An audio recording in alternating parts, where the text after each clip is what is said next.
Hello guys, j'espère que vous allez tous très bien, je vous souhaite la bienvenue sur ma chaîne YouTube. Aujourd'hui, je vous retrouve pour une toute nouvelle vidéo et celle-ci concernera ma transformation que j'ai l'habitude de faire depuis maintenant quelques mois. Je vais réaliser un petit make-up. Attention, je ne suis pas un professionnel, je suis simplement un débutant. Et encore, je me débrouille comme je peux. Et puis moi, ça me convient très bien. De toute façon, c'est simplement un maquillage des yeux. Et au final, vous verrez ce que ça va donner puisque je vais ajouter une perruque que je porte assez régulièrement, surtout pour des photos ou des vidéos. Mais après, dans la vie de tous les jours, je ne la porte pas tous les jours.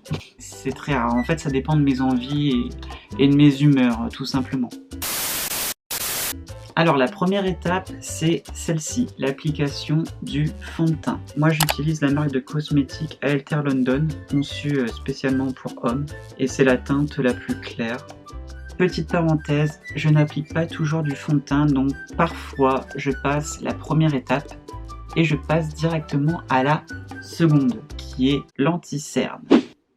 La seconde étape c'est celle-ci, donc c'est l'application de l'anti-cerne, toujours de la marque Alter London. Comme le nom l'indique, ça vient de Londres. Et encore une fois, c'est spécialement conçu pour hommes, mais bien évidemment les femmes peuvent l'utiliser aussi. C'est du fond de teint et de l'anti-cerne. C'est pareil, j'ai pris la teinte la plus claire et ça sert de fond de teint également. Et pour moi c'est parfait. Ça je ne l'utilise pas beaucoup, il est encore plein d'ailleurs. Et je n'oublie pas mon ami le Beauty Blender. Et c'est pareil, je l'ai eu sur le site Alter London, hein. C'était vendu avec le fond de teint et l'anti-cerne, rien de plus basique.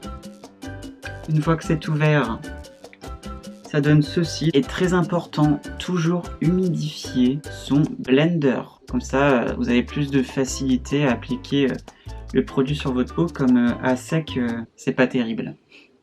Bon, par contre, il faut tapoter, il ne faut pas étaler. Sauf que moi, des fois, j'étale. Vous voyez la différence? Là je me vois dans le retour donc c'est pas évident. Donc je vais essayer de faire comme je peux. Du moment que ça donne quelque chose. À la fin c'est le principal. Les oreilles faut pas oublier. Et vous voyez j'ai les joues rouges. Donc des fois c'est chiant. Mais j'essaie de cacher ça comme je peux. S'il faut mettre 3 tonnes je mettrai 3 tonnes. Là mon teint il est fini, j'ai fait le reste hors caméra, sinon ça va être beaucoup trop long. Donc j'ai fait mon coup pour ne pas qu'il y ait de démarcation. Il faut que ce soit régulier en haut comme en bas, voilà, il faut que ce soit de la même couleur. Bon après moi je suis blanc de peau donc voilà, c'est pas choquant si mon coup n'est pas fait. Mais je préfère quand même. Les oreilles, il faut pas oublier. Et puis si vous êtes foncé de peau, il faut pas oublier de faire le coup, sinon ça va faire bizarre. Après moi je suis un garçon, donc je n'en fais pas trop. J'aime bien que ce soit discret, mais à la fois effet bonne mine. Et puis le résultat me convient très très bien. Ensuite, prochaine étape, c'est ceci. Donc c'est un fard à paupières couleur chair que j'ai eu sur le site Azos, car ils ne font pas que des vêtements, et ils font aussi des produits de cosmétiques pour le corps, etc. J'ai trouvé ça sympa, j'étais content. Et j'utilise ce pinceau pour appliquer donc le fard à paupières sur mes paupières. Tout simplement, je peux pas être plus précis. Mais bon, on ne sait jamais. Oui, le pinceau il est assez grand.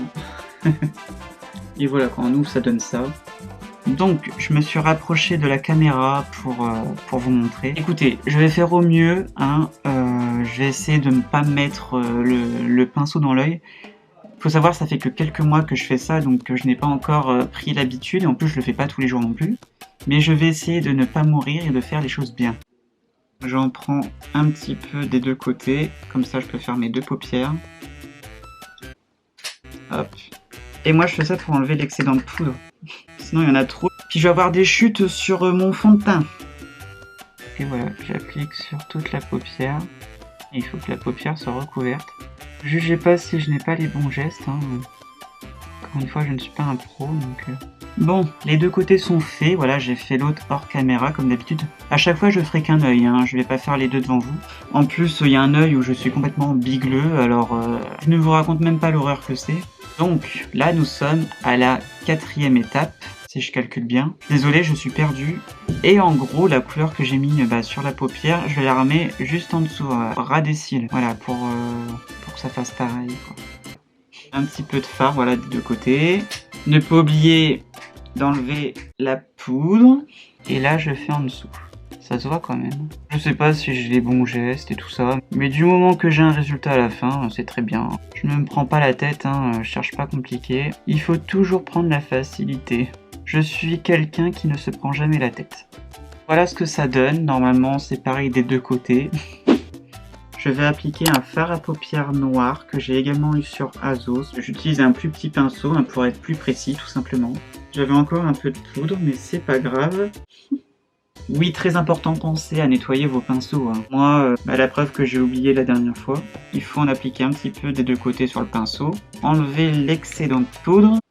Hop là. Et let's go, on est parti. Et en fait, comme je vois que d'un œil et de très loin, si ce n'est pas parfait, excusez-moi mais je suis au mieux. Donc en gros, je suis vraiment à ras des cils. J'ai l'impression que je fais n'importe quoi, ça va être moche. Là, je suis limite en train de me mettre un doigt dans l'œil. Ouais, bah écoutez, ça fera l'affaire. Je retoucherai devant le miroir. Et du coup, avec l'autre côté, faire le dessous d'œil. Et on mélange avec le beige ou marron, appelez ça comme vous voulez. Et en fait, il faut que ça fasse un bon résultat, sinon ça sert à rien. Il y a quand même une différence entre les deux là. Bon bah écoutez, je m'en suis plutôt bien sorti sans le miroir, le côté là. Après celui-ci, eh bien je l'ai fait dans le miroir. Donc en gros le trait noir que j'ai fait au-dessus là, c'est comme un trait d'eyeliner. Ça donne ça, très sombre, très dark, très rock, et j'adore. En plus j'ai la peau blanche donc ça ressort encore plus mes yeux. Voilà, j'ai essayé de faire pareil des deux côtés. Après ça on s'en fout, la symétrie ça se voit pas trop. L'avant-dernière étape c'est celle-ci, c'est une brosse pour les sourcils. Et elle est à moitié pétée. Voilà, je sais pas comment je me suis débrouillé pour la casser, mais elle a fait son temps, ça va faire plus de 5 ans que je l'ai quand même. Bon après vous me direz c'est qu'une brosse à sourcils, c'est pas cher, ça se rachète. Mais bon. Donc cette étape elle est très simple, juste à brosser mes sourcils en pleine repousse, ça se voit.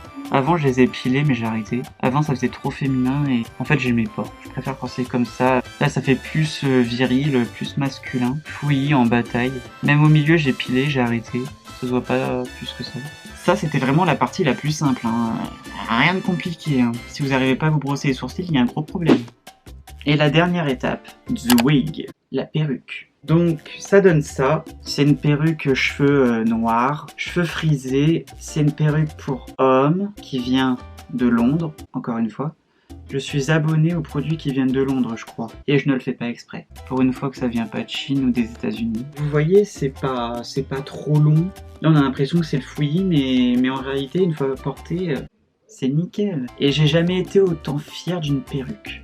J'en ai déjà testé. Et franchement, parfois, c'était une catastrophe. Si vous êtes curieux et que vous souhaitez voir le résultat final, restez jusqu'au bout de la vidéo. Vous n'allez pas être déçus du détour, c'est moi qui vous le dis. A few minutes later. Tadam. Donc voilà ce que ça donne avec la perruque, la fameuse perruque. Bon, au milieu il y a un petit défaut, mais quand je la place correctement, quand je la coiffe correctement, eh bien c'est ni vu ni connu. Voilà. J'ai soit les cheveux courts, soit les cheveux longs. En gros ça donne ça. Je suis en pleine repousse de ma barbe, donc quand je me maquille j'essaie de le cacher au maximum. Voilà, donc après la perruque on peut la passer comme on veut. Donc oui, ça fait très rock, ça, je confirme la chose et vous pouvez pas dire le contraire. En tout cas, j'aime bien le style, j'aime bien le look, ça me va très bien. Et ceux qui aiment pas, eh bien écoutez, chacun ses goûts quoi, mais moi, tant que ça me plaît, c'est le principal et le plus important. J'aime bien faire des photos et des vidéos avec cette tête. Il y a quand même un changement entre le avant et le après. Donc voilà, ma petite vidéo elle est terminée, je ne sais pas ce que vous en pensez mais j'ai très hâte de découvrir vos réactions. Puis ça m'a fait très plaisir de vous tourner cette vidéo, je me suis amusé à la faire. Et quant à moi, je vous retrouve très prochainement pour une toute nouvelle vidéo. Salut tout le monde!